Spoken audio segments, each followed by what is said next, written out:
በአስቸኳይ አሁን እቤት ሄጅና መኪናው ላይ ያለውን ታርጋ ታነሻለሽ ቦሎን ታነሻለሽ ለኔ የሚያስፈልገኝ ልብስ ታመጣለሽ ለካ ፌደራሎች ከሜክሲኮ እስከሚሄዱ እየተጠበቀ ነበር እዛ ጨራረሰና ልክ እነሱ ዛ ሲደርሱ አሁን ውጡ አሉን ልክ ፌደራሎች ናቸው በር ላይ በመታወቂያቸውን አሳይተው የተቀበሉ እስር ቤት እያለ 29ን እኔ እንዴት መኪና አስልቆ እንዴት አድርጎ እንደሰወረው አላውቅም 29 ኮንቴነሮች ጠፉ ከነቃቸው አንተ በዚህ በወጣትነት እድሜ እንዴት እንደዚህ አይነት ስራ ትሰራለህ ባንክ ታጭበረብራለህ ባንክ ትዘርፋለህ አንቺ ሴሱ ተባባሪ ነሽ አይደል አሉ ግራ ገባኝ ምን እንደሚያወሩ ለኔ ግራ ገባኝ በቃ ምን አደረገ በጎን በኩል አስፈርሶ ግንቡን ቦለኬቱን ሰሊጡን በዛ ውስጥ አስወጥቶታል ይሄንን ከፌደራሎች መዛው ምሰማው ጉር ተባለ በቃ በሬዲዮ ተወራ በጋዜጣ ሪፖርተር ጋዜጣው አለ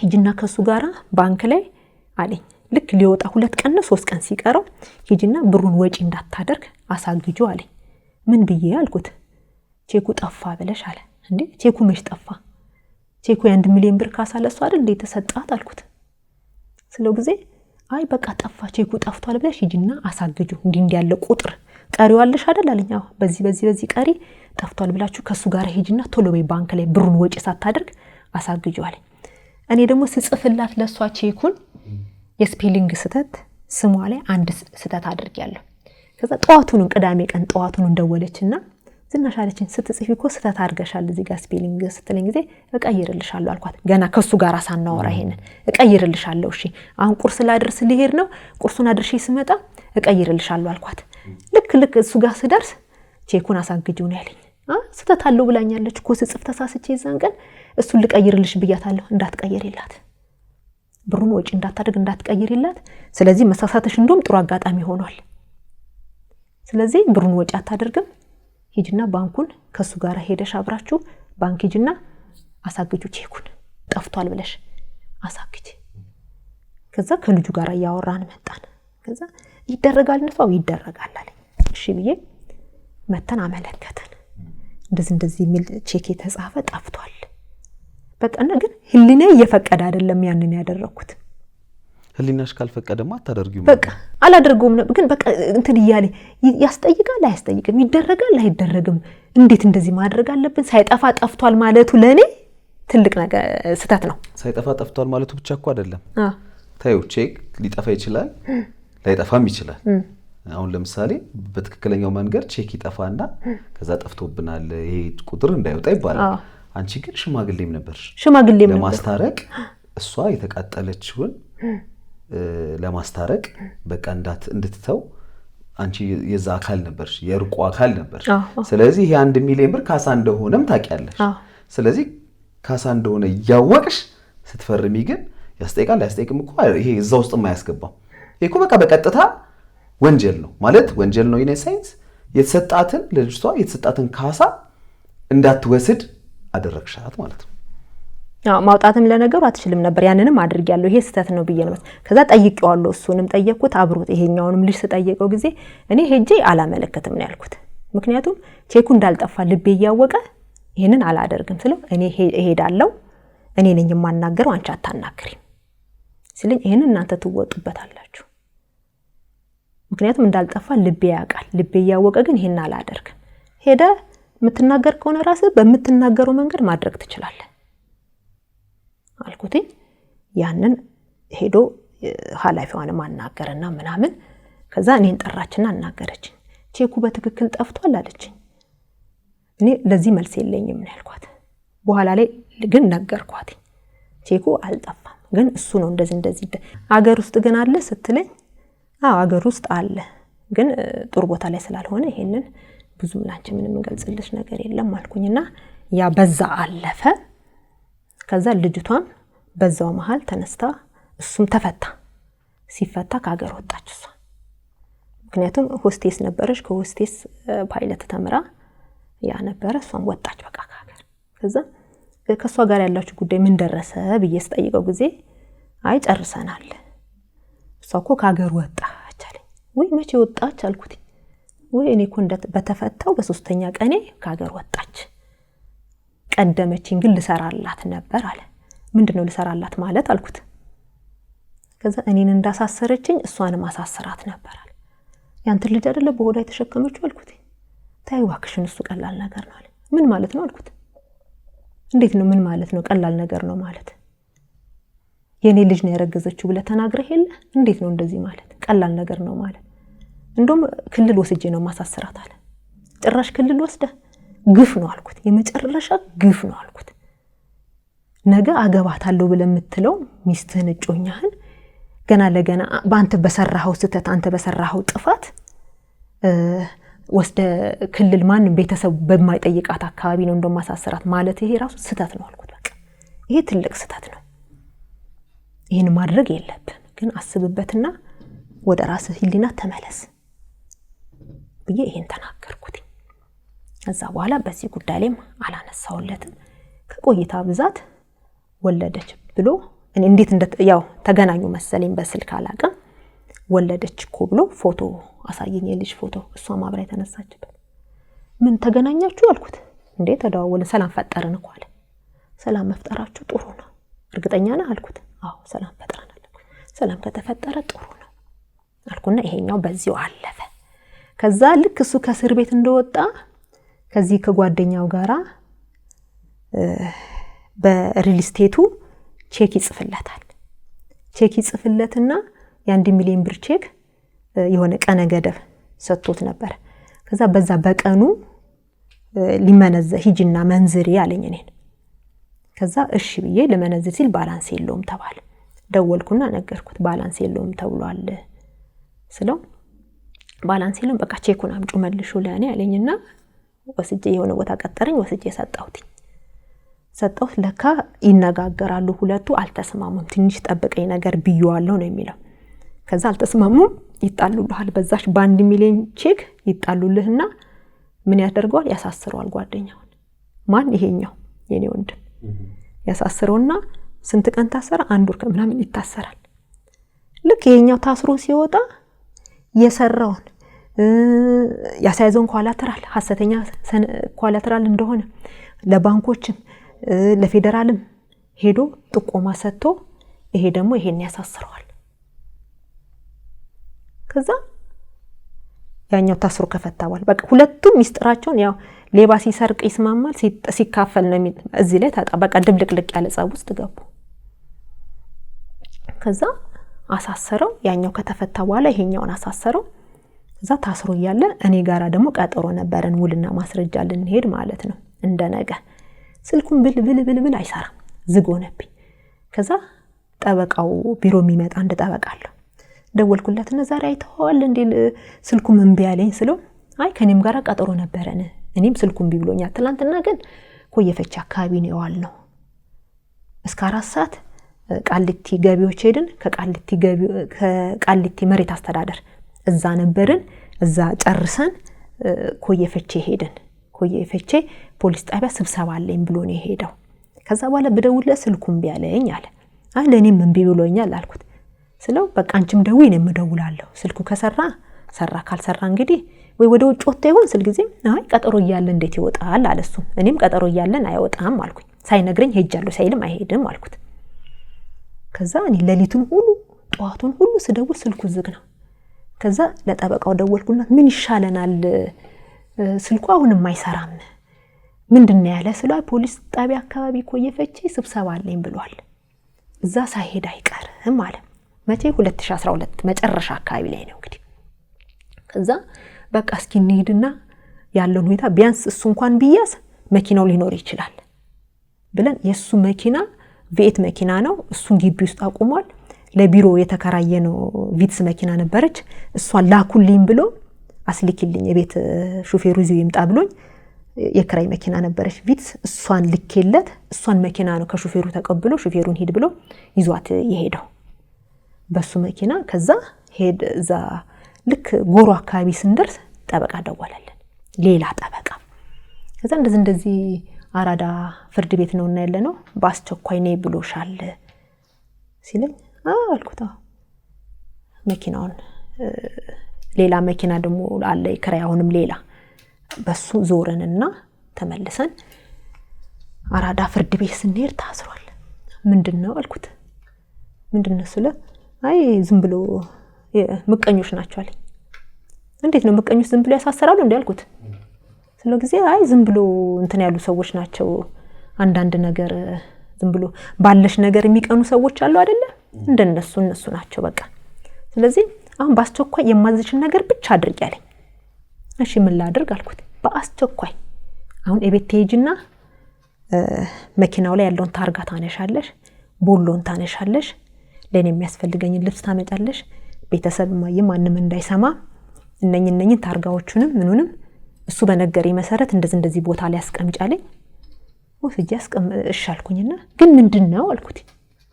ለኬን ሲነግረኝ ምንድነው ስለምንም ቀላል ነገር ነው መኪና ምናልባት ቤት ፍተሻ ከመጡ መኪናዬን እንዳይወስዱብኝ ስለፈለኩ ነው አለ። ነው እሻልኩኝና እኔ ተጠራጠርኩኝ። ሂጅና የመኪና ታርጋን ሺ ቦሏን ሺ ለምን ህጋዊ ሰው ከሆነ ጥፋት ከሌለበት ጥፋተኛ ከሆነ ነው መኪናው እንትን የሚወሰድ ቤት መጥቶ ፍተሻ የሚደረገው። ስለዚህ ይሄን ነገር በደንብ ሳላጣራ አላደርገው አልኩኝና እሺ ብዬ ብቻ ዝም አልኩኝ።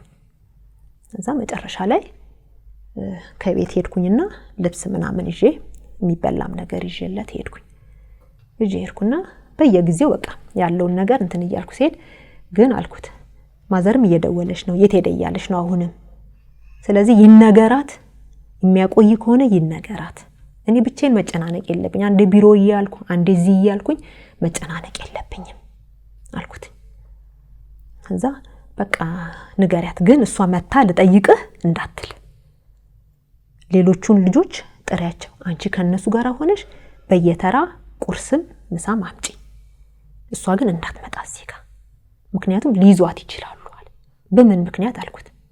አይ ምናልባት አንዳንድ ነገሮች ስላሉ አስተማማኝ ስላልሆነ እንዳትያዝ እሷን አትምጪ በሏት እኔ ደውልላታለሁ አንቺና ከነከለያው የእህት ልጅም አለች እሷና የሱ ታናቅ ወንድምም አለ ከነሱ ጋር አንድ ላይ ሆናችሁ ምሳም ቁርስም አመላልሱ ያለውን ሁኔታ አብረን በሂደት እናያለን አለ። እሺ አልኩኝና እኔ ቢሮም እየገባው ከዛ 2012 በሐምሌ ነሐሴ 8 ነው የተያዘው። ከዛ ነሐሴ 8 ተይዞ ወዲያውኑን እንትን አልኩኝ እኔ እዛም መደረግ ያለበትን እዚህም ቢሮም እየገባው ምናምን ነገር እስከ 2013 ድረስ ቆየን። ልክ 2013 መስከረም ላይ ሳይው አይ እንዴት ነው ታዲያ መፈቻ ዋስትና ተጠይቋል። ከዛ ለካ ሌላም ክስ ባናቱ እየመጣ ነው። አሁንም ሌላ ክስ እየመጣ ልክ መያዙ አዲስ አበባ ፖሊስ ኮሚሽን ደግሞ በዚህ በልጅቷ ኬዝ የልጅቷን ኬዝ ያነሳውል ምንድነው በልጅቷ ኬዝ እንደገባ ሁሉም አውቀውታል። ሁሉም አዲስ አበባ ፖሊስ ኮሚሽን ከዛ ለነሱም እንደዚህ ካለውም ነገር ምናምን የሚያደርግ ነበር። ከዛ ሁሉም ስለሚያውቀው ልክ ሲሄድ እንኳን ደህና መጣ ነው ያሉት። በቃ እኔም ሄጅንትን ስለ ያ ባለፈው እጮኛን አቃጥሎ የት ነሽ ምናምን ብሎ ያው ጥየቃ ስትሄድ ይጠይቁ ይሄለ የት እንዲህ ብለህ ስትል ስታስጠራ ምንሽ ነው ምናምን ነገር ሲሉ እንደዚህ ብላችሁ ባለፈው ያችን ያቃጠላት ምናምን አሁንም ደግሞ ተመልሶ መጣ እንዴ ምናምን ነገር ምን አድርጎ ነው ደግሞ አሁን ምናምን ይሉሃል። በቃ ከሰው ጋር የመግባባት ባህሪም ደግሞ በጣም ፈጣን ነው። ከዛ ያንን አደረገንና መጨረሻ ለካ እዛው ሆኖ የባንኮች ክስ እየመጣ መሆኑን ያውቃል፣ በደንብ ያውቃል። ከዛ በዛ ክስ ደግሞ እኔም ተጠያቂ እንደሆንኩ ያውቃል። ግን ምንድነው የሚለኝ ዘርቤ እንኳን አላለኝም። ብቻ የሚያስፈልገውን ነገር ያዘኛል አደርጋለሁ። ከዛ ልክ 2013 መስከረም አካባቢ ላይ ምንድነው አሁን መጨረሻው አልኩት። ስለው በቃ ምንም አማራጭ ስለሌለ አለኝ ምን ታደርጊ መሰለሽ አለኝ ከወጣው ካልወጣው የቢሮ ቁልፍ ቀይሪና ያዢ አንቺ ብቻ እንደገናም ደግሞ ለሰራተኞቹ ጥቅማቸው ያለው ደሞዛቸው የሥራ አገልግሎታቸው ክፈይና ሁሉንም ሸኛቸው በቃ ላልተወሰነ ጊዜ አቁመናል። ምን ነው ብሎ ቢሉ በቃ ንገሪያቸው እሱ ትንሽ ችግር ገጥሞ ታስሯል በያቸው ቀላል ነገር ነው በያቸው ስለዚህ ታስሯል በያቸው ስለዚህ የሚያስፈልገውን ነገር ሰጠሽ ለሁሉም ሸኛለኝ። እሺ አልኩኝና ለሁሉም የሥራ አገልግሎታቸውን ደሞዛቸውን ጥቅማቸውን ያኗል ሊቫቸውን ወደ ገንዘብ ቀይረን ሂሳቡ ተሰርቶ ምናምን ለሁሉም ተሰጥቶ ተሸኘ። ከዛ የራሴንም ጭምር አዘጋጀሁኝና ያንን አደረኩኝ።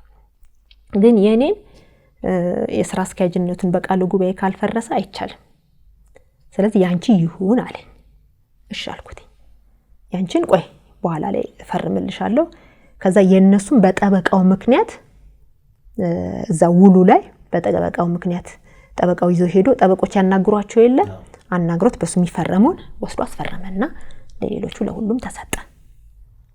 ከዛ ያንቺ ይቆያለኝ። እሺ አልኩኝና እንዳለ እንትኑ ተዘጋጅቷል። ከዛ አንቺ መታወቂያሽን ኮፒ አድርጊና ዋስትና መፈቻውን አስጨርሽልኛል።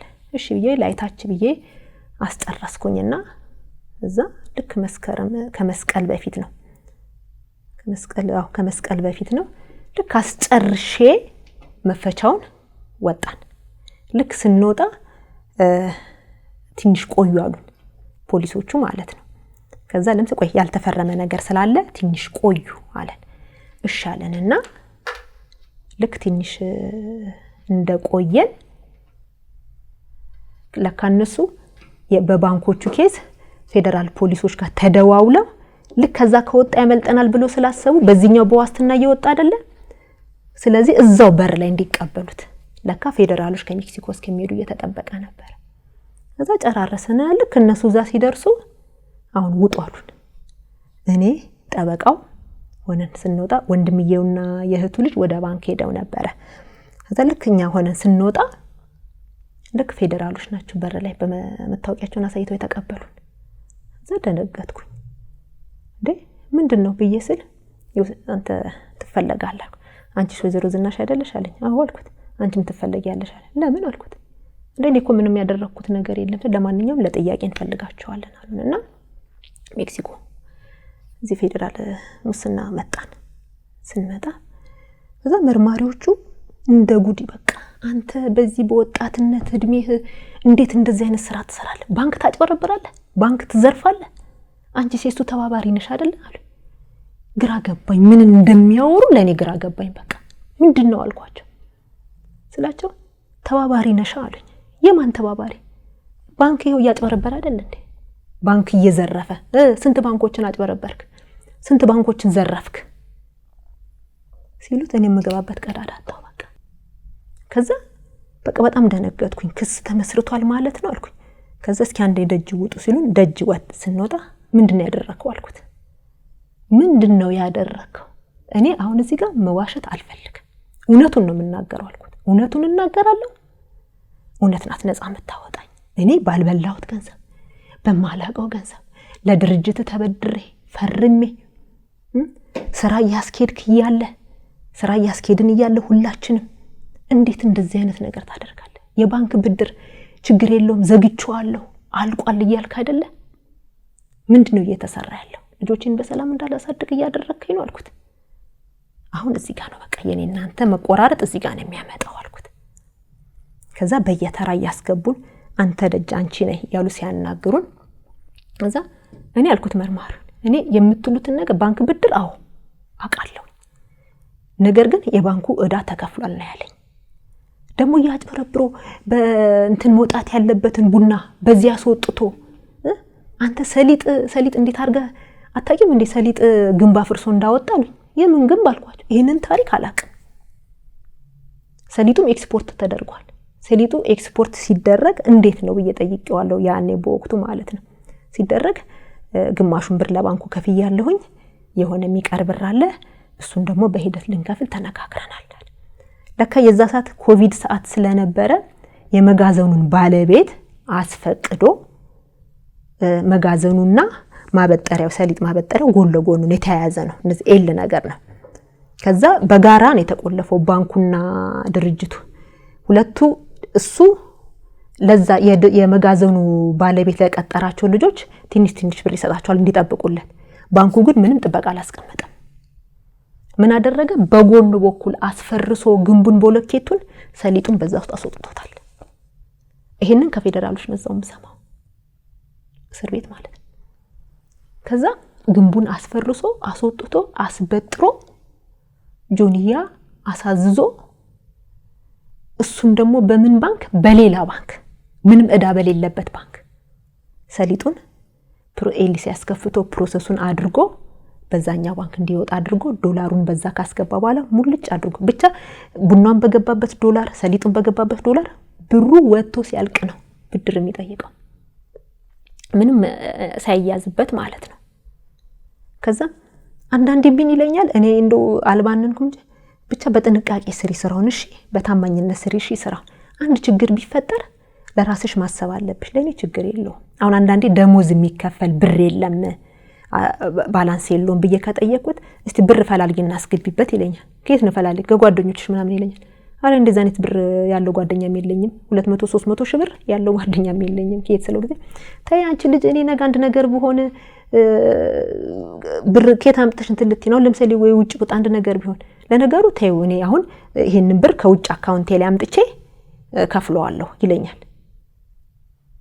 ዱባይ ላይ አካውንት አለኝ ከዛ አምጥቼ ከፍለዋል ለካ ብሩን እንዳለ እየወሰደ ወደዛ ነው የሚያደርገው ነበር በኋላ ላይ ስለዛ ፖሊሶቹም ጮህ እኔ አሁን እውነቱን ነው የምናገረው አልኩ ምንም ነገር እዚህ ጋር አሁን ከዚህ በኋላ ምንም የምደብቀው የማዋሸው ነገር የለኝም እስካሁንም አንድና አንድ እውነት እየተነጋገርን ነው የሚሄደው እዚህ ጋር አንዲት ውሸት ምክንያቱም ውሸት የትም አያደርስም አልኩት እውነት ግን ብናገር እውነት አርነት ታወጣኛለች እኔን ምክንያቱም እስካሁንም እግዚአብሔር ጠብቆኝ ነው እዚህ ጋር ያደረስኩት በየከሱ ጋር ውጪ ተነጋገር ምንም ቀላል ነገር ነው እኮ ከዛ ማልቀስ ጀመርኩኝ ምንድነው የሚያስለቅስሽ በጣም ቀላል ነገር እኮ እነሱ እኮ ዝም ብለው ነው በጣም ቀላል የሆነ ነገር ነው አንቺ እኮ አሁን ነገ ተወጫለሽ ምናልባት እኔን ነው ነገሩ እስከሚጣራ ብለው የሚያቆዩ እንጂ የባንኮችን ብድር እኮ ምንም ችግር የለም ይከፈላል ምናምን ነው የሚለው እዛ ሻልኩኝና እኔ 6 ቀን ታስሬ በዋስትና ወጣው እሱ ቀጠለ በዛው የሌላም ባንክ ክስ መጣ እኔ ከመምጣቴን በፊት የነበረ ሁሉም ወረዳዎች ላይ እንግዲህ ፖሊሶቹ ሲነግሩን ጉር ተባለ በቃ በሬዲዮ ተወራ በጋዜጣ ሪፖርተር ጋዜጣው አለኝ በሬዲዮ ነው የተወራው ራሱ ሪካርዱ ነበርኝ ስልኬ ሲጠፋ አብሮ ጠፋ ጋዜጣ ላይ አለኝ አሁንም ሪፖርተር ጋዜጣ ላይ እሱ እስር ቤት ሆኖ ሪፖርተር ላይ ወጥቷል ብሎ ሲነግረኝ እኔ እዛ ድርጅት ሲሰሩ የነበሩ ሰዎች ጋዜጣ ላይ አይተው ደወሉልኝ እንዴ ምንድነው እየተፈጠረ ያለው ምን እየሆነ ነው ያለው አልፋሩክ ምን እየሆነ ነው እሱስ አንቺስ በማታቂው ነገር ተጠያቂ ያደረገሽ አይደለ አንቺ ለልጆችሽ መኖር አለብሽ ከዚህ በኋላ አለኝ 6 ቀን ታስሬ ከወጣው በኋላ ከዚህ በኋላ አለኝ አንዱ ምን እንደማድርግ ግራ ገባኝ በቃ ከዛ አንዴ አድራሻሽን አጥፊ ይለኛል አንዴ ከአካባቢ ዞር በይ ይለኛል አንዴ በህገ ወጥ መንገድ ውጪ ወደ ሌላ ሀገር ይለኛል እየደወለ እስር ቤት ሆኖ ከዛ አላደርገውም ነው ያልኩት አላደርገውም የትም አልሄድም የሚመጣው እዚሁ ቀበለዋለሁ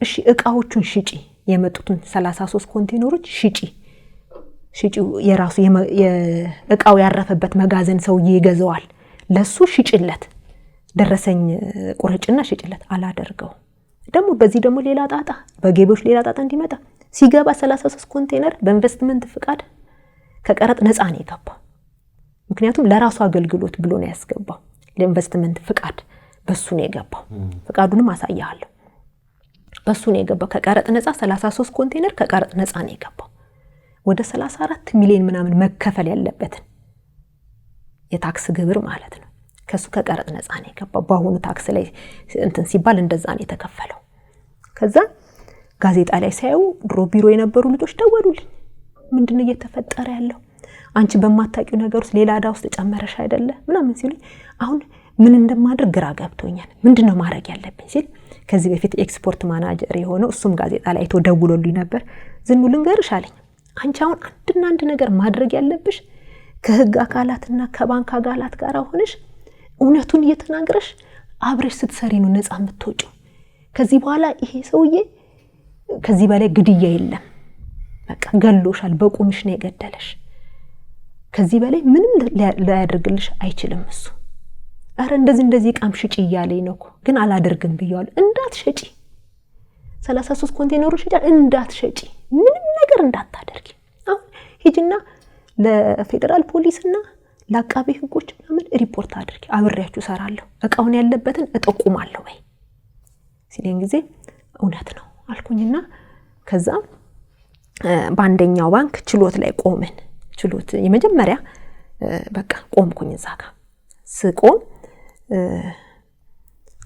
ስሜን በአንደኛው ይሄ 67 ሚሊዮን በተወሰደበት ባንክ ላይ ስሜን አየሁት ዞር ስል ጠበቃው ይዞ አየሁት እንዴ በዚህኛው ባንክ እኔም ተከስሻለሁ እንዴ እኔ እኮ እዛ ላይ ምንም ፊርማ ምንም ነገር የለኝም አልኩኝና ከዛ ስንወጣ እናገርኩት ጠበቃው እናንተም ከሳችሁ ነው አልኩት ማንሽ አንቺ አለኝ ዝናሽ አልኩት ስለው ጊዜ አዎ ተከሰሻል አለኝ እና እኔ እናንተ ጋር እኮ ምንም አልፈረምኩም ስለው አይ አሁን እዚህ ኢንፎርሜሽን እዚህ ሜዳ ላይ አልነግርሽም ስለዚህ በስልኬን ያዘን አሁን ስትከራከሩ ሰምቻቸዋለሁ ከባንኩ ጋራ የ12 ሚሊዮን ከለቀቀለት ባንክ ጋራና 67 ሚሊዮን የለቀቀው ባንክ 67 የለቀቀው በእኔ ነኝ ጋራንቲ ሰጥቼ ያስገባሁት ስለዚህ እኔ ነኝ መያዝ ያለብኝ ይላል 12 ሚሊዮን የለቀቀው እኔም ብድር ለቅቄለታለሁ እኔ ነኝ መያዝ ያለብኝ ብሎ ሁለቱም በተለያየ ፋይል አሳግደውት ነበር ከዛ ይሄኛውን ባንክ ይለቀቅልኝ ያኛው ይሄኛው ያሳገዱን ይሄ ይልቀቅልኝ ይያለ ነበር ከዛ ፍርድ ቤቱ መጨረሻ ላይ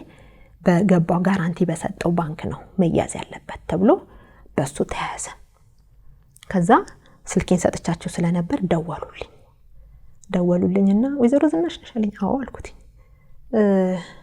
ትመጫለሽ ቢሮ ድረስ አለኝ እሺ እመጣለሁ አልኩት በቃ እግዚአብሔር ሆይ እስካሁንም እዚህ ጋር ያደረስከኝ አንተ ነህ እኔ ምንም በማላቀው ነገር ውስጥ ይሆን አዘቅት ውስጥ እንደገባው ነኝ የማቀው አምኜው ያደረኩት ነገር ሁሉ ይሄ ለኔ ዛሬ ጦስ ነው የሆነብኝ እንግዲህ በዚህ ስራ ውስጥ ስትሳተፊ ወይም አብራችሁ ስትሰሩ በተለይ እንደዚህ የመታሰሩ መጠየቁ ሲመጣ ቤተሰቦች ምን ይላሉ ባለቤትሽ ምን ይላል ያቀን ሲያቅ ሲሰማ ይሄን ነገር ተሳትፎ ምንድን ነበር መጀመሪያም ወደዛ ድርጅት ስገባ እሱ ደስተኛ አልነበረ ምክንያቱም ከዛ ፊት አንዳንድ ነገሮችን ያየበት ነገር አለ እሱ ጥሩ ያልሆኑ ነገሮችን አይቶበት ስለነበረ ተይ ጥሩ አይደለም ሲለኝ አይ እንደ ድሮ አይደለም ብላኛለች እሷ ማዘር ስለዚህ ተሻሽሏል አብረሹ ብትሆኚ ጥሩ ነው ብላኛለች ብዬ ስለው ዝም ነው ያለኝ በቃ ችግር የለውም ይሻለ ከዛ በኋላ ከታሰርኩ በኋላ ያው ቤተሰብም ሰሙ ባለቤቴም ሲሰማ በጣም ነው የደነገጠው በጣም ነው ያዘነው በጣም ነው የደነገጠው በቃ ምን እንደሚያደርግ ግራ ገብቶት ነበር ከዛ አንድ የቅርብ ጓደኛ ነበረኝ ከነ ባለቤቱ በጣም ስለሚቀርቡን እንደ ቤተሰብ ለነሱ ነገርናቸው ሌላ ማንንም ሳይሰማና እቺ ያሳደገችኝ እናቴ እና የተወሰኑት እህቶቼ ከሷ የተወለዱት ማለት ነው እነሱ ሰሙ ከዛ በጣም ደነገጡ ሁሉም በቃ እሷ ይሄን ድርጊት አታደርግም በቃ ልጁ ጉድ ሰራት ማለት ነው በቃ በሞኝነትና በይዋህነት ሁሌም እየተጓዘች በቃ ጉድ ነው የሰራት ባለቤቴም ሄዶ ሲነግራት በጣም አዘኑ በቃ እንደው እግዚአብሔር ይሁናት እንደው ምን አይነት እሳት ውስጥ ነው የገባችው እኛ እኮ ስራ እየሰራች ነው የሚመስለን እንደዚህ አይነት ጉድ ልጁ እንደዚህ አይነት ጉድ ውስጥ መግባቱን እኛ በምን እናቃለን አሉ እሱም ደነገጠ ከዛ በጣም አዘነ ለልጆቹ አልተነገራቸው ልጆቼ አንደኛው 14 አመት 18 አመትና አንደኛው 26 አመት ማሳደገው ያልኩት ልጅ እነሱ ናቸው ከዛ ክፍለ ሀገር ለፊት ወጣልሽ ነው የተባሉት ምክንያቱም በጣም ስለሚጨነቁ ከዛ ስመጣ መጣው ተብሎ መጣሁኝ ባንኮቹ እንግዲህ ክስ አቀረቡ ያው ሁሉም ያበደሩ አበዳሪ ባንኮች ተጠቅላላ ማለት ነው ፍርድ ቤት ቆምሽ አንቺም ያኔ ምን ተወሰነ ውሳኔው በሂደት ነው የተወሰነው እኔ መጀመሪያ ባንኮችን ሄጄ አነጋገርኳቸው ሳናገራቸው ከሀገር እንዳልወጣም እግድ አስወጥተው ነበር በተገኘችበት እንድትያዝ የሚል ይሄ ትልቅ ብር 67 ሚሊዮን እቃው በገባበት ባንክ ላይ እንደዛ አይነት ትዕዛዝ መጥቶ ነበር ስገባ የህግ ክፍሎቹን ህግ ክፍል ብለሽ እከሌ ብለሽ ነይ ነበር ያለኝ ህግ ክፍል ላይ ሄድኩኝ ሲሄድ ማነሽ አለኝ ያው ጻፊውን አናገር የገባው ማነሽ ሲለኝ እንደዚህ ስለው ጊዜ አንቺ ነሽ እንዴ አልፋሩክ ስራ አስኪያጅ አለኝ እንኳን ደህና መጣሽ እኛ ግን ከሀገር እንዳትወጪ ሁሉ ምናምን እግድ አስወጥተን ነበር ግን አሁን አብረሽን ለመስራት ፈቃደኛ ነሽ አለኝ አዎ አልኩት ምክንያቱም እውነት ነው አሁን መጥቼ የምነግራችሁ እውነትን ነው ምክንያቱም እኔ የወንጀሉ አካልም አይደለሁኝ ወንጀለኛም አይደለሁ ተወልጄ አግብቼ እስከምወልድ ድረስ እንደዚህ አይነት ወንጀል አይቼም ሰምቼም አላቅም እንደዚህ አይነት ወንጀል አድርጌም አላቅም ከፊት ንጹህ ስራ ይሰራል ከጀርባ ሌላ ታሪክ ነው ይሄንን ግን አላቅም ስለዚህ እኔ አንድና አንድ የምትሉኝ ነገር ሁሉ ከናንተ ጋር አብሬ ለመስራት ፈቃደኛ ነኝ አልኳቸው ከዛ እንባዬ መጣ። አለቀስኩ። ተረጋጊ ያለ እሱ ራሱ ሊያናግረኝ በቃ እዛ ጋር የሆንኩት ነገር በቃ በጣም ተረብሼ ስለነበረ ከዛ ምክትሉን ጠራው። የሱን የህግ ክፍል ምክትሉን ጠራ። እቺ ልጅ ታውቃታለህ አለው። አላውቀውም አለ። አላውቃትም አለ። እንደዚህ ያልፋሩክ ስራ አስኪያጅ ናት እና እንግዲህ የምትለውን ስማት አለው። ከዛ ምንድነው አለና ነገርኩት። እኔ ወንጀለኛም አይደለሁኝ፣ የወንጀሉ አካልም አይደለሁኝ። ብድር በጠይቅም ብድር ላይ በፈርምም እኔ ስራ ነው እየሰራን ሁሉ ህጋዊ የሆነ ዶክመንት ነው ያለው። ከዚህም አልፎ ቢሮ ክራይ እኮ እንደገና ሌላ ተጨማሪ ቢሮ ደግሞ ከጎን ተከራየን። ልክ እንደዚህና እንደዚህ ይሄኛው 66000 ይሄኛው 66000 የሚከራይ ሙሉ የተሟላ የቢሮ እቃዎች ናቸው ያሉት። በቃ ኮምፒውተር ብቻ ወደ 20 ምናምን አካባቢ ኮምፒውተር ይሆናል። የስብሰባ ጠረጴዛዎች ሁለቱም ቢሮ ክፍል ያለ ሁሉ ነገር የተሟላ። ይሄን ነገር ነው የማውቀው። ቢሮ ውስጥ ያለነው ስራ ነው የምንሰራው። ታክስ እየተቆረጠ ግብር ታክስ እንደገና ጡረታ እየተቆረጠ ወጪዎች እየወጡ የሚገዙ እቃዎች በደረሰኝ እየተገዙ ቫት ተመዝጋቢ ሆነ አመታዊ ሪፖርት ወራዊ ሪፖርት እያደረግን ለሰራተኛ ይሄናል ደሞዝ እየተሰከፈለ እንዴት ነው ወንጀለኛ ነው ብዬ እኔ በምን ልጠርጥረው አልኩት። ተረጋጊ አሉኝ። በቃ አሁን እያመንሽ ነው፣ ተረጋጊ። በቃ አንቺ ከኛ ጋር ሆነሽ አብረሽ ልትሰሪ ከፈለግሽ የህግ አካላቶችን እንጠራለን። በቃ ያለበትን ታውቂያለሽ አለኝ። አዎ በቃ መጋዘኑን አውቃለሁ አልኩት። እንሂድ ታሳይናለሽ አለኝ። አዎ አሳያችኋለሁ አልኩት። ከዛ አቃቢ ህጎች ተጠሩ። ፌደራል መጀመሪያ እኛ ሄደን እንያሉ። የባንኮቹ ሰራተኞች መኪና ታዘዘና ሁለት የባንኩ ሰራተኛ ከሹፌሩ ጋር 3 ሆነን ከኔ ጋር 4 ሆነን ገላን ቃሊቲ ወረድን። መጋዘን ውስጥ የነበረው መጀመሪያ ተከራይተን ያስቀመጥነው መጋዘን ውስጥ እናንተ መጋዘን ተከራይ መስላችሁ ግቡ አልኳቸው። እኔን እዛ ያሉ ጥበቃዎችም ስለሚያውቁኝ ጥሩ ስለማይሆን ግቡና እናንተ የሚከራይ መጋዘን ካለ ጠይቁ። በዚህ ተነጋገረንና ሄደን ሲገቡ ግቢ ውስጥ ነው ያረፈው ነበር በፊት ከነ ኮንቴነሩ 16ቱ ኮንቴነር ይሄ መጀመሪያ የተከራየነው ሰሊጥ የተቀመጠበት መጋዘን ማለት ነው። እሱ ሰውየው ቤት ውስጥ እሱ መጋዘን ውስጥ ነበር 16ቱ 13ቱ ደግሞ ለምን 29 አራቱ ኮንቴነር ኮየፈቼ ላይ ነበር እዛ የገዛቸው ኢንዱስትሪ መንደር ላይ አራቱን እሱን ከእስር ቤት ይዘው ሄደው አራቱ ኮንቴነር አስረክብ ተብሎ ተያዘ ማለት ነው። 29ን እስር ቤት እያለ 29ን እኔ እንዴት መኪና አስልቆ እንዴት አድርጎ እንደሰወረው አላውቅም። 29 ኮንቴነሮች ጠፉ ከነቃቸው። ከዛ ሄድን። ስንሄድ እኔ ያስቀመጥኩበት መጋዘን ላይ የለም በቃ። ከዛ በጣም ደነገጥኩኝ። የለም አሉ። ግቢ ውስጥ ምንም አይነት ኮንቴነር የለም። ከዛ በጣም ደነገጥኩኝ። በቃ በጣም ደነገጥኩኝ። እንዴት አድርጎ እስር ቤት ሆኖ ከየትኛው ኮንታክት ፈጥሮ ነው ይሄን ያለ እንግዲህ 40 ፊት ነው ኮንቴነሩ ትልቁ ሎቤዱ ነው የሚጭነው ኮንቴነሩ ማለት ነው። 33ቱም ኮንቴነሮች 40 ፊት ናቸው። ረጅም ኮንቴነር ነው። በምን ቅስበት በምን ኃይል እንዴት ተነስቶ እንደሄደ አላውቅም። ከዛ በቃ ከቃሊቲ ገላን እያለቀስኩ መጣሁ እስከ ስቴዲየም ድረስ። ከዛ አይዞሽ ተረጋጊ ያሉኝ። በቃ የትም አይጠፋም አንቺ ከኛ ጋር ከሰራሽ ችግር የለም አሉ። በቃ ለአቃቢ ህጎችን እንነግራቸዋለን፣ ለመርማሪዎችም ፈቃደኛ ናት ከኛ ጋር ለመስራት፣ እሷ የወንጀሉ አካል አይደለችም ብለን እኛም ድጋፍ እንሰጥልሻለን፣ ከኛ ጋር ከሆንሽ ችግር የለም አሉ። እሺ ብዬ ስቴዲየም እነሱም ወደ ቢሮአቸው ሲገቡ እኔም እዛ ጋር እንደረስኩ በፊት መድና አብራኝ የምትሰራ አንዲት ልጅ ደወለችልኝና የት አካባቢ ነሽ አለች። ቅርብ ጓደኛዬ ናት፣ ነግሬያት ነበር ይሄን ታሪክ። ስቴዲየም ነኝ ስላት ነይ በቃ አብረን ምሳ እንብላለች። እሺ ብዬ ምሳ ልንበላ ስንሄድ በእሱ ሲያስጠብቅ ወደ ሌላ መጋዘን አዘዋውሮት 13ቱን ኮንቴነር ዱከም 16ቱን ደግሞ የዚሁ ሰሊጥ የነበረበት ሰውዬ ሌላ መጋዘን ላይ ይሄ ወደ ዱከም ስትሄድ የባቡር መሿለኪያ መንገዱ አለ፣ በሱ ጋር እንደዚህ ወደ ውስጥ ገብተ እዛ ነበር ወስዶ ከዚህኛው መጋዘን አስነስቶ ወደዛ ያዘዋወረው። ከዛ የካሳንቺስ ላይ ሴኩሪቲ የሚባሉ የሆኑ ጥበቃዎች አሉ፣ የሴኩሪቲ ምናምን የሚባሉ በእነሱ ነበር የሚጠበቀው።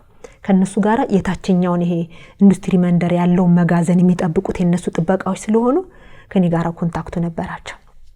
እዛም ላይ ባዶ መሬት ነው የገዛቸው ነበር። ያንን የተወሰነ ፐርሰንት መሰረት አውጥቶለት ነበር። እሱንም የሚጠብቁ እነሱ ናቸው። ከዛ የዛ የሴኩሪቲው ጥበቃ ለኔ ደወለልኝ የዛን ውለታ ከዛ የደወለልኝ ምንድነው ብር ልከሻል 5000 ብር ለአካባቢ ጥበቃ ተብሎ ስለዚህ እሱም ብር በማስም ደረሰኝ እናስቆርጥ አለኝ ከዛ እኔ አላኩኝም እሱም ብር ላካይላቀችው ከሱ ጋራ አብራ የሚፈልገው እኔ እንደ ልቡ ስላልታዘዝኩለት የሚሆነው ነገር ስላላደረኩለት አሁን የህቱ ልጅ ናት ለሱ የሚፈልገው ነገር የሚያስደርግለት ከዛ እንደም የቢሮ ቁልፍ ሁሉ ስጫት ብሎኝ አልሰጥም ብዬ ከልክዬ ቢሮ ለተከራየነው ሰዎች ሁሉ ሪፖርት አድርጌ ነበር በቃ እቃ እንዳይወጣ ካለኔ ፍቃድ ማንንም ሰው እቃ እንዳይወጣ ከዚህ ቤት ብዬ ከዚህኛው ቢሮ ያለውን ወደዚህኛው ቢሮ አስደረኩና በወዛደር እቃውን ቆልፌ ጠቅላላ ያስኩኝ ምንድነው ሲሉ ነገርኳቸው በዝርዝር እንዲ አይነት ችግር ተፈጥሯል የቢሮ ክራይም ስላልተከፈለ ይሄንን ንብረት ማንንም ሰው እቃ እንዳያስወጣ ብዬ ለህንጻው አስተዳዳሪ ሄጄ ነገሬ ነበር ከዛ ልክ ይሄንን ሰውየው ጥበቃው ኃላፊ ሲደውልልኝ ከዛ ወዲያውኑ ባነንኩና ስልኬን ሪከርድ ማድረግ ጀመርኩኝ ጋሽ እንትና እንዴት ነው እቃው እየተጠበቀ ነው ስላችሁ ችግር የለም ምንም አታስቢ እቃው እየተጠበቀልሽ ነው ያለው እንዴ ታቂያለሽ አይደለ ወደዛኛው መጋዘን እንደዞር አሉ ከዛ አዋቃለሁ አልኳቸው አላቀምኩ ለኔ እግዚአብሔር ነው ሲያጋልጥልኝ ከዛ ወዲያውኑ ሪከርድ አርኩኝና የት ቦታ ላይ እንዳለ ያስኩኝና ወዲያውኑ ለባንኮች ደወልኩኝና በቃ ችግር የለም ስለቃውንም ደውዬ ደግሞ ያለውን ሁኔታ ነግርሻለሁ አሉና ጠይቀው አጣርተው ደወሉልኝ ከዛ ቀጥታ ለባንኮች ነገርኩኝና በባንኮቹ በማግስቱ ሄጄ የተፈጠረው ነገር ስነግራቸው ቀጥታ የት ቦታ ላይ እንዳለ በጥቆማው መሰረት ፌደራል ፖሊስና አቃቢ ህጎች ባንኮች ሰራተኛ ሆነን ቦታው ድረስ ሄድን ስንሄድ 13ቱን ኮንቴነር ባንድ መጋዘን 16ቱ ኮንቴነር ባንድ መጋዘን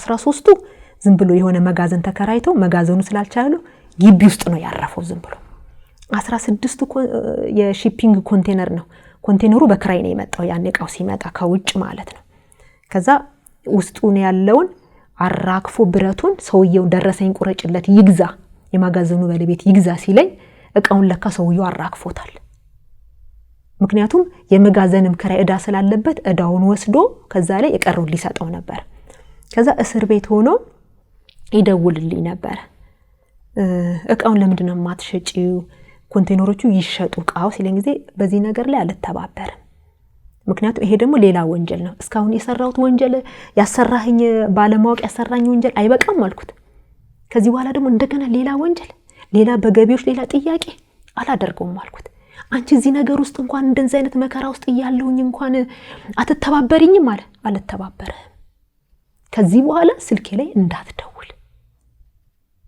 በቃ ምን እየሰራሽ እንዳለኩ አቃለሁኝ አንቺ ነሽ ጥቆማ እየሰጠሽ ያለሽው አለኝ እሱን እኔ አይደለሁም የምጠቁመው ስለዚህ ከዚህ በኋላ ስልኬ ላይ ደውለ እቃ ሽጪ እቃ ውጪ እንዳትለኝ ከዚህ በኋላ እውነትን ነው እኔ ይዤ የምከተለው ከዚህ በኋላ አንተ ያጭበረበርክ አንተ ባንክ እየዘረፍክ ካንተ ጋር አብሬ አልተባበር እኔ በሰላም ነው መኖር የምፈልገው በሰላም ነው ልጆቼን ማሳደግ የምፈልገው በያልኩት ከዛ ወዲያውኑ ከሆነ ቀናት በኋላ ለባለቤቴ ይደውልለታል ለሱ ይደውልለትና እዚህ ሁሉ ጉድ ውስጥ የጨመረችኝ እሷ ናት ተይብላት አላርፍ ይያለች አታድርጊ ስላት እንቢ ይያለች ስለዚህ አሁን አንድ ምክር ልምከርላ አንተ ይሏል እኔ በ97 የተመዘገብኩት ኮንዶሚኒየም ነበርኝ እሱን ኮንዶሚኒየም ከመታገዱ በፊት እሷን ፍታትና ኮንዶሚኒየም ሸጠ ተካፈሉ ይለውና ይሄን ይነግረዋል ተው ቆየሱ ነገርማ እንግዲህ ገና ነው እንግዲህ ምን እንደሚደረግ ሂደቱን ምን ማላቀም በቃ አሁንማ ነገሮች ሁሉ አሁን እየተበላሹ ነው ያሉት ምን እንደሱ ማድረግ ይቻላል እንዴ ምን አመናለና ዝም ደውሎ እንደነገረው ላንድ ይሄን ታሪክ ለምታቀው ለቅርብ ጓደኛዬ ይነግራታል ንገራት ትለዋለች አይ ቆይ እኔ ምን ብዬ ልንገራት ያለችበት ጭንቀት አሁን ያለውበት የዛ ሰዓት ላይ ያለውበት መኖር አይደለም በቃ ጠዋት ልክ ስራ እንዳለው ሰው ወጣለው አንዴ አቃቢ ግስገባ አንዴ ባንክ ስገባ አንዴ ያንን ጉዳይ ሲገባ መሽቶ መገባበት ጊዜ ሁሉ አለ 11 ሰዓት 10 ሰዓት ሁሉ በቃ ምሳ እንኳን ልብላ እንኳን አለለም በቃ ሌላ ጭንቀት ነው የተፈጠረብኝ ከዛ ያንን ሲነግረኝ ከዚህ በኋላ ቢደውልልህ አልኩት ለባለቤቴ ምንም ነገር እንዳታወራ እዚህ ሁሉ ነገር ውስጥ የጨመረችኝ እሷ ናት አለክ ይሄንን አሁን ካንተ ጋር ለማጋጨት የተፈጠረ ነገር ነው አለ ስለው ጊዜ ባለቤቴ ራሱ እሱ ያለውን ነገር አምኖ ስለነበር ሌላ ቴንሽን ውስጥ ገባ በቃ ከዛ ቤት ውስጥ የተወሰነ ነገር ሰላም ትንሽ ጠፋ። ከዛ ሌላ ታሪክ ሆነ። ከዛ ልክ መጨረሻ ላይ ይሄንን እያደረግን እያለ እቃውንም ልክ በተጠቆምኩት መሰረት እኔ ለፌደራሎችም ለፖሊሶችም ነገርኳቸውና ሄድን። ስንሄድ ለኔ አጃቢ ተመድቦልኝ ታስራለች እንዲባል፣ ምክንያቱም ጥቃት እንዳያደርስብሽ እሱ በሌላም ሰው ቢሆን የሆነ ጥቃት ሊያስደርስብሽ ይችላል። ስለዚህ አንቺ ታስረሻል አሉ። ጥቆማን ብታደርጊም አንቺ ታስረሻል አሉ። ታስረሽ እንሂድ አሉኝና በጣም እየተባበሩኝ ነው። በዚህ አጋጣሚ ላመሰግናቸው ባንኮችንም ፌደራሎችንም አቃቤ ሕጎችንም በጣም ላመሰግናቸው ነው የምወደው። እጅግ በጣም ተረርተውኝ እያገዙኝ ነው ያሉት ማለት ነው። ከዛ ተነስተን ሄድን። ስንሄድ እቃው መጋዘን ውስጥ ተራክፎ ተገኘ። ከዛ እሱም ከዛ ከቂሊንጦ እስር ቤት ታስሮ ታጅቦ ወጣ። እዛ ሁላችንም ተገናኘን። እቃው መጫን አለበት ስለተባለ ቆጣሪዎች ምንድነው መኪናዎች ሎቤዶች መተው እቃውን ሊጭኑ ሹፌሮች ባንኩ ተነጋገረና እቃ የሚጭኑ መኪናዎች መጡ። ከዛ መጋዘኑ ቁልፍ ጠፋ ተባለ። ቁልፉን ይዘው የጠፉት የእህቱ ልጅና ወንድምየው ናቸው። ከዛ ይገንጠል የመጋዘኑ ባለቤትም ተጣራ መጣ። ተገንጥሎ ይገባ ተባለ። ተቀንጥሎ ሲገባ መጋዘኑ ሙሉ እቃ ነው፣ ብረት ብሎኖቹ፣ ይሄ እንዳለ ይሄ ብረቶቹ፣ ይሄ ቆርቆሮ ሜጋ ቆርቆሮች ምናምን በአይነቱ ታይቶ በቃ የማይዘለቅ። ከዛ ልክ እስካባተር ገብቶ ሊያን ይሄ ሚጭ እንደዚህ አድርጎ የሚጭኑ መኪናዎች ነበሩ። እነሱ ሊጭኑ ሲሉ እንዳይነሳለ በቃ እንዳይነሳለ። ምክንያቱም ይሄ የመንግስት ንብረት ስለሆነ እያንዳንዲቷ እቃ ተቆጥራ ነው መነሳት ያለበት። ስለዚህ ዝም ብላችሁ እንደመጣችሁ እንደዚህ አንስታችሁ ጭናችሁ ልትወስዱ ነው አችልም አለ። ጮኸ እዛ መጋዘን ውስጥ። ከዛ ሁልሽንም ተጠያቂ ነው ማድረግሽ አለ።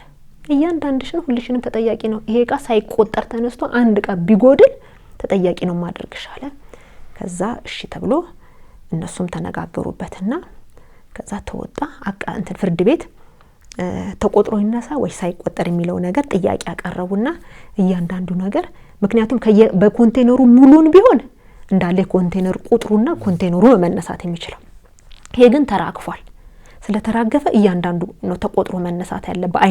በአይነቱ ይቀመጥና ይሄን ያህል ተብሎ የሚመዘነው የሚደረገውም ተደርጎ ከዛ ጉምሩክ ይገባና ከነ መኪናው ተመዝኖ ይሄን ያህል ይሄ መኪና ይሄን ያህል ጭነት ጭኖ ገባ እየተባለ እዛው ጉምሩክ ላይ የሚመዘግብ ሰው ተደርጎ ማለት ነው። ከዛ ምርታማነት የሚባሉ ቆጣሪዎች ነበሩ። እነሱ ተመደቡና መተው እያንዳንዲቷን ነገር ከዛ እኔ ወዲያው በር ተገንጥሎ ሲገባ እቃው ተዘርግፎ ሳገኝ ኮንቴነሩ የለም። ኮንቴነሩስ ምክንያቱም ኮንቴነሩን ፈርም ያወጣሁት እኔ ነኝ። 33 ኮንቴነር ከባህር ትራንዚተር። ከዛ ኮንቴነሩ ስል መጋዘን ባለቤቱን ጠየቅኩት። ስጠይቀው ኮንቴነሩ ስለ እኔ እንጃ ኮንቴነሩን እቃውን እኔ ነኝ ያራገፍኩት፣ ኮንቴነሩን ሳይሸጡ አይቀርም አለ። እስር ቤት ሆኖ ኮንቴነሩንም ሸጠው በየ በቃ ይሄ ኮንቴነር ደግሞ ነገ እኔ ተጠያቂ ነኝ የምሆነው።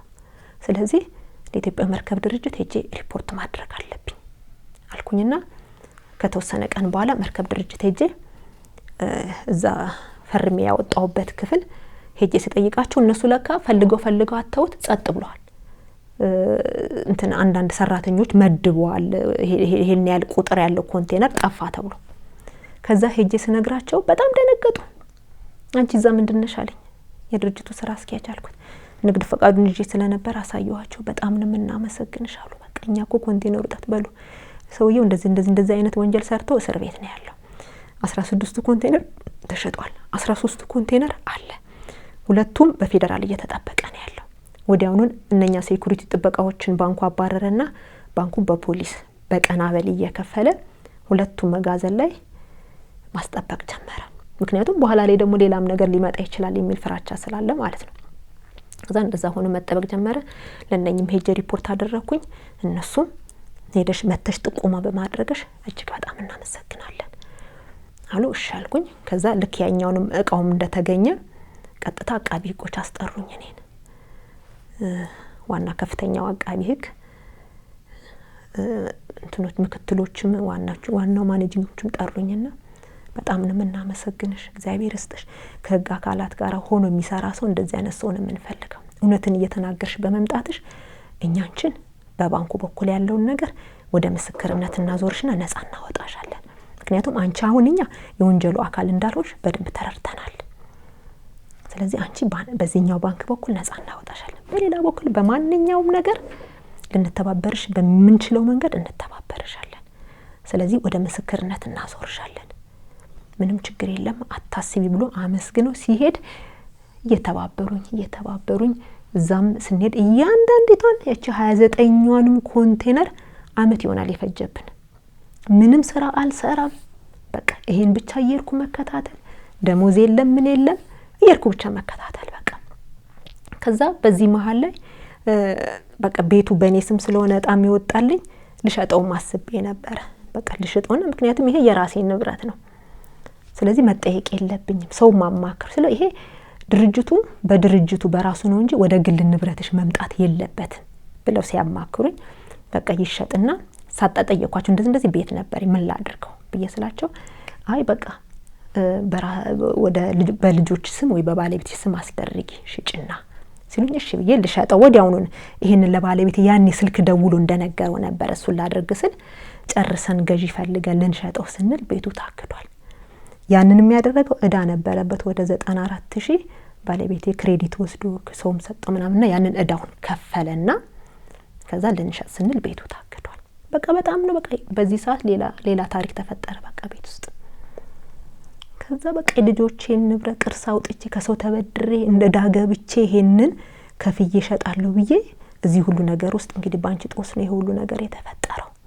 ስለዚህ ምንድነው መደረግ ያለበት? በቃ ምንም ነገር አላልኩኝም ጥፋቴ ነው ብዬ ጸጥ ነው ያልኩት። በቃ ብቻ እሱን ማጽናናት ጀመርኩ ባለቤቴን። በቃ አንተ እኔ በሱ ቦታ ላይ ቢሆን ልክ ነው ይገባዋል፣ እንደውም ጥሩ ሰው በመሆኑ ነው እውነቴን ነው ማለት። ሌላ ሰው ቢሆን ሌላ መጥፎ እርምጃ ውስጥ ነበር የሚገባው። በቃ የተፈጠረውን ነገር ሁሉ አስቦ በቃ ብሎ ጸጥ አለ። ከዛ ያው ውስጡን ያስሰለስላል ብቻ በቃ እዳ ገብቼ ይሄንን በሌለን እንትን ይሄ ደርሶን ዛሬ ቤት አልባ ልንሆን ነው ወይ ይሄንን ነበር የሚያስበው በቃ። ከዛ ያሆነ ባንኮቹን እነኝም ወደ 67 ሚሊዮን ይወሰዱት። ከዛ እዳው ሙሉ ለሙሉ ላሳጥረውና ሙሉ ለሙሉ እዳው ያቃው ሲያዝ እንዳለ እቃው በባንኩ እጅ ገባ። ሙሉ በባንኩ እጅ ሲገባ ባንኩ ያው ሂደቱን ጊዜውን ጠብቆ እንዲሸጥ ተደረገ። ጫራታ ወጣና ወደ 115 ሚሊዮን 250 ሺህ ብር ተሸጠ እቃው። ከዛ ባንኩ ወለዱንም ኪሳራውንም ያወጣውንም ወጪ የመኪናውን ሁሉን ነገር አድርጎ የራሱን እዳ ወሰደና ቀሪውን ወደ 10 ከምናምን ባንኩ ለአቃቢ ህጎች አሳወቀ። ከዛ ለአቃቢ ህጎች እንዳሳወቀ ያንን ደግሞ ያኛው 12 ሚሊዮን የወሰደው ባለዳል አይደል ለሱ እንዲከፈል አደረጉ። ግን ይሄ መደረግ መንግስት ነበር የሚወርሰው። ግን ይሄንን እናደርገው ዝናሽ ላንቺ ብለን አንቺ ቅን ልጅ ነሽ ጥሩ ልጅ ነሽ አቃቢ ህጎች ማለት ነው በቅንነት ብዙ ነገር ተጭበርብረሻል ተቦርተሻል እንደ ቤተሰብ አምነሽ ነበር ያደረግሽው። እዚህ ሁሉ ነገር ግን ተጎርተሻል። አሁን ይሄን ጉዳትሽን አይተን ደሞኛ ዝም ማለት አንችልም። በቃ ይሄ ተረፈው ብር ያኛው ባንክ ይውሰድ ተብሎ ለሱኛው ባንክ እንዲከፈለው ተደረገ። 10 ሚሊዮን ከምናምን ለሱ ተከፈለ። አሁን እነኝም ባንኮች እግዚአብሔር ስጣቸው ከነሱ ጋር አሁን ጥሩ ግንኙነት አለኝ። ብዙ ነገር ያማክሩኛል፣ ብዙ ነገር አማክራቸዋለሁ። እንደዚህ ማለት አንዳንድ እንደዚህ መልስ መሰጠት ያለበት ምንድነው መደረግ ያለበት የሚለውን ነገር ያመካክሩኛል። ከዛ ይሄኛውን ባንክ አሁን 12 ሚሊዮን ያለው ባንክ ነው ቤቴን ያሳገደው ማለት ነው። እኔ እነዚህም ሁለቱም ድርጅቶች ያኔ እሱ እስር ላይ ያለ እኔ ከስር ከወጣው በኋላ ነው ክስ እነኚህ 3 ሚሊዮን የተረፋቸው ሰዎች አሉ አለ እነሱም ክስ የመሰረቱት መመስረታቸውን የሰማሁት የዛ ጊዜ ነው ፍርድ ቤት ላይ ነው። ከዛ እሱንም ሄጄ እየተመላለስኩ እየተከራከርኩ እሱ ገና ውሳኔ ያላገኘው። የአንደኛው ባንክ ግን የ10 ሚሊዮን የተከፈለው ቀሪ ብር አለኝ ነው የሚለው። ያው 12 ሚሊዮን ወስዶ 10 ሚሊዮን ተከፈለው። ወለዱ ምኑ እየቆጠረ መጥቶ ወደ 20 ምናምን ደርሷል። አሁን 14 ሚሊዮን ከምናምን ይቀረኛል ብሎ ነው ፍርድ ቤት ላይ እንትናሉ። በሱ እኔ የድርጅቱ የነሱ የራሳቸው የባንኩ ስራ አስኪያጅ እና የኛ አልፋሩክ ድርጅት ላይ ተወሰነብን። እሱን ነፃ ወጣው። እኔ እንዴት ነፃ የሰጠው መልስ ባሳያችሁ ይገርማችኋል። ሁሉ ነገር እኔ ላይ ደፈደፈው። በቃ እሷን አጥፋተኛ እሷን እንዲያረጋቸው እኔን አይመለከተኝ ምናምን የሚል አንደኛ እዛኛው 12 ሚሊዮን የለቀቀው ባንክ ላይ እሱ ላይ ምንም እጁን አላስገባበትም እሱ በቃ እኔ ነኝ 12 ሚሊዮን ሲለቀቅ አንቺ ፈርሚ ብሎ እኔን ነው ያስፈረመኝ ስለዚህ ያ ባንክ አሁን ስለዚህ አሁን በስንት ሚሊዮን ብር ነው አንቺ ተጠየቅሽው 14 ሚሊዮን ብር ለስንት ክፈሉ ለ3 አንቺ የባንኩ ስራ አስኪያጅና ድርጅቱ ክፈሉ ተባለ በተናጠልና በጋራ ክፈሉ ተብሎ ተወሰነብን አንድ እሱ ሁለተኛ ደግሞ እነኚህ ሁለቱ ድርጅቶች ላይ ክሶች እንትን ይያሉ ነው አላለቀም አልተወሰነም የነሱ ውሳኔ ደግሞ ምን እንደሚሆን አላቀም ስለዚህ ወተሽ እየኖርሽ ክፈይ ነው ተባልሽ በቃ በተናጠልም ሆነ በጋራ ይክፈሉ ተብሎ ነው የተወሰነው ወረቀቱ ላይ እኮ ፍርድ ቤቱ ይክፈሉ ካለ ከዛ በኋላ አንቺ ደግሞ እየተንቀሳቀስሽ ነው እሱ ታስሯል አይደል እሱ እስር ቤት 9 ወር እንደታሰረ ቂሊንጦ እስር ቤት 2013 ጽፍ ያለው ማስተር 9 ወር ነው የታሰረው አምልጦ ጠፋ ከቂሊንጦ እስር ቤት አምልጦ ጠፋ እንዴት እንዳመለጠ እግዚአብሔር ነው የሚያውቀው አሁን የት እንዳለ አይታወቅም እሺ የድርጅቱ ጉዳይ ምን ሆነ ድርጅቱ በቃ እንደተዘጋ ነው አሁን በገቢዎች በኩል ደግሞ ሌላ ጥያቄ መጥቷል እዳለበት የሚል ምክንያቱም ድርጅቱ ንግድ ፍቃዱ አልተመለሰም ህጋዊ ውቅናው አልፈረሰም ሄጄ ማናገሪያቸው ነበር ሳናግራቸው ቃለ ጉባኤ ራሱ ይዞ ምክንያቱም መመስረቻና መተዳደሪያው ላይ እሱ ነው ያለው እሱ ስላለ ቃለ ጉባኤ ይዞ ማፍረስ ያለበት እሱ ነው እሱ ስለሆነ እኔ ንግድ ድርጅቱ ከዚህ ቀን ጀምሮ ስራ ላይ አይደለም ይዘጋ ንግድ ፍቃዱ ይመለስ ብዬ ሪፖርት አድርጌ ነበር አትቺም ነው ያሉኝ ምክንያቱም በቃለ ጉባኤ ነው የሚዘጋው ቃለ ጉባኤ ደግሞ እኔ መያዝ አልችልም እኔ ሐሳቤ አሁን አንደኛ ከ2013 ጀምሮ ስራ ላይ አልነበርኩኝም ብዙ ጣውረዶች አሉ አንደኛ ሌላ ጭንቀቱ ራሱ ሌላ በቃ ለአይምሮ ወጥቼ ሲሄድ ራሱ የሆነ ሰላማዊ ነገር አይሰማህም ውስጥ ስጋት አለ ነገ ደግሞ ሌላ የሚመጣ ነገር አለመኖሩን የምን ማስተማመኛ አለኝ አንዴ እንደገና አሁን ነው ገና ከዛ በፊት እስኪ አይምሮ ላሳርፍ ብዬ የሆነ ከዛም ከዚህም ተበዳደርኩና ብድሮችን ማለት ከግለሰቦች ማለት ነው ካንዱ 20 ሺህ ብር ካንዱ 10 ሺህ ብር እንደገና ደግሞ ያሉ ጌጦችን ሸጬ እስኪ ልስራ ቤት ውስጥም ቁጭ ከመል ፍርድ ቤት ከቤት ፍርድ ቤት መዞር በቃ እንደዚህ ስለሆነ ያን ነገር ከማደርግ ብዬ እስኪ ለምን የሆነ ነገር ከፍቼ እንደ ቡና ጠጥስ ብጀምር ብዬ አልኩኝና እሱንም ቦታ ሳላገኝ ሰፈር ውስጥ አንድ ቦታ አገኘሁኝና ሱቅ 6500 ብር ተከራየሁኝና የባልትና ውጤቶችን ጀመርኩኝ በቃ እዛ ሲሆን ትንሽ አይምሮዬም ነፃ ሆናል የምታስበው ምንድነው ስራህን ነው ስራህን እንትን እያልኩኝ እያለ አመት ከ5 ወር እንደሰራው እጥፍ ተጨመረ ክራይ ማለት ነው ሲጨመር አልችልም እንደኛ መንደር ውስጥም ስለሆነ ወደ 10 ምናምን ሺህ ብር አያዋጣም እሱን አቆምኩት ከዛ በኋላ የተወሰነ ቀን እንትን እንዳልኩኝ አንድ ስራ አገኘሁኝና ገና 4 ወሬ ነው እዛ ገባሁኝና እየሰራው ነው ባንቺ ታሪክ ውስጥ ያው ምናልባት እንግዲህ ብዙ ነገሮችን መማር የሚችል ሰው ይማራል ብዬ አስባለሁ ምክንያቱም ያው አለማወቅ ከህግ ተጠያቂነት አያድንም በየትኛውም ነገር ማለት ነው አለማመን ደግሞ አይቻልም አንዳንድ ጊዜ እንደ ቤተሰብ ደግሞ ስናስበው ማንንም ሰው ወንድሙን ባያምን እህቱን ባያምን እንደውም ያስገርማል እንጂ ማመኑ ያን ያክል ጥፋተኛ ነህ ላያስብለው ይችላል በልቦና ደረጃ ማለት ነው ግን ከህግ ተጠያቂነት ግን በርግጥ ይሄ አያድንምና ምናልባት ከቤተሰብ ጋርም ይሁን ከማንኛውም ሰው ጋር ስንሰራ ሊኖረን የሚገባው ጥንቃቄን ማየት እንዳለብን አሳይተሻል ብዬ አስባለሁ በህጋዊና በህጋዊ መንገድ ብቻ ስራን መስራት ነው ውጤታማ ሊያደርግ የሚችለው በህገ ወጥ መልኩ የምንሰራቸው ስራዎች ምናልባት የጊዜ ሂደት የጊዜ ጉዳይ ካልሆነ በስተቀር ውጤታቸው የሚታወቅ ነው ያው የጊዜ ጉዳይ ካልሆነ በስተቀር ማለት ነውና በዚህ ደረጃ እንድትማሩበትም እንደምትማሩበት በዚህ አጋጣሚ ተስፋ አደርጋለሁ በመጨረሻ ተስተላልፊ መልእክት ካለ ድል ስጥሽ እኔ አሁን ማለት እንፈልግ ወደዚህም ስፍራ የመጣሁት አንደኛ ይሄም ታሪክ ለብዙዎች ማስተማሪያ ይሆናል ብዬ አስባለሁ ሁለተኛ እኔ ባልበላሁት ነገር በማላቀው ነገር ተጠያቂ መሆኔ መቼም የህግ አካላትም የሚያውቁም አሉ ብዙዎች የወንጀሉ አካል ወንጀልን የሰራው ሌላ ሰው የሚጠየቀው ሌላ ሰው እየሆነ ነው። አንደኛቸው የልጆቼ ቅርስ የሆነችውን ነገር እኔ አላቅም እንግዲህ በምን አይነት መንገድ አሁን እኔ ባንኮቹ የሚሉኝ ምንም ችግር የለም ቤትሽንም ነገ ይለቀቃል ምንም አታስቢ ነው የሚሉት እነኚህ ቀሪ ብር የተከፈላቸው ባንኮች ማለት ነው። ምን ዋስትና አለው እዚህ ጋር? በቃ አሁን ስጋቴ አንድ ይሄ ነው። እንደገናም ደግሞ በቃ የኢትዮጵያ ሕዝብ ምን ይላኛል? ይሄንን በቃ ምን አስተያየት ይሰጠኛል? ምን ፍርድ ይሰጠኛል? ምንድነው አንዳንዴ ዝም ብዬ ሳስበው በቃ የራስ ሰው ያልከው ሰው የራስ አካል የሆነ ሰው በራስ ላይ እንደዚህ አይነት ድርጊት ሲሰራ እኔ ከብደኛል። እውነት እኔ ለሱ ልቦናና አይምሮ እግዚአብሔር ይስጠው። በቃ እኔ እውነቴን ነው ይቅር ብየዋለሁ። በቃ እኔ በፊት ነው ምክንያቱም እግዚአብሔር ነው እዚህ ጋር እኔን የሚያደርሰን እስከ ዛሬም ጠብቆ ይሄን 3 አመት ያደረሰኝ እዚህ ጋር የእግዚአብሔር ምህረት የእግዚአብሔር ጥበቃ ነው። በማንም ኃይል አይደለም። ይሄንን ነገር በራሴ ልወጣው አልችልም። እግዚአብሔር ነው ይረዳኝ። መውጣት መግባቴ ከልጆቼ ጋር እንደ ልብ የመገናኘት የራሱ ይሄ ለኔ ትልቅ እድል ነው። በዚህ እግዚአብሔርን አመሰግናለሁ። እግዚአብሔር አይጥልም። ባላደረኩት ብለሽ የምታስቢው ነገር አለ? በቃ ባላደረኩት ምለው እሱ ጋር ገብቼ የሰራው ቀን ነው። በቃ ባላደረኩት ብዬ የምጸጸተው ድርጅቴን ደና መስሪያ ቤትን ለቅቄ የወጣው ሁለት ነው ለኔ ጥፋት የሆነው ያ።